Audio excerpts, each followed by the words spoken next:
Travailler à 2 pas de chez soi, voilà le principal avantage du coworking, surtout en période de grève des transports. Dans cet espace de travail partagé à Suresnes, dans les Hauts-de-Seine par exemple, tout y est pour être productif. Les coworkers ont à leur disposition un emplacement de bureau et le Wi-Fi, mais surtout ici le calme règne et contrairement à la maison, pas de risque d'être dérangé ou distrait.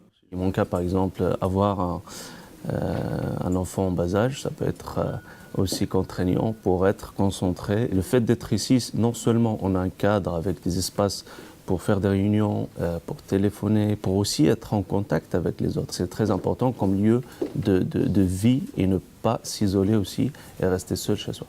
Une solution idéale alors en cette période de grève où le télétravail est largement recommandé. En tout cas, ici, le gérant a vu son activité augmenter depuis la semaine dernière, depuis que le mouvement social a débuté. Il faut dire que l'offre y est particulièrement adaptée. Si vous venez, c'est très simple, vous venez, vous vous présentez, il n'y a normalement pas de réservation à faire. On a toujours un petit coin pour installer les gens, vous venez.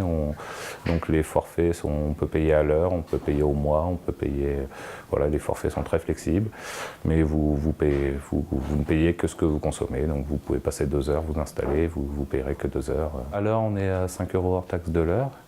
Donc voilà, avec des heures dégressives, si vous restez en gros toute la journée, ça vous coûtera 20 €. En Île-de-France, il existe près de 200 espaces de coworking. La liste est à retrouver sur le site du Conseil régional.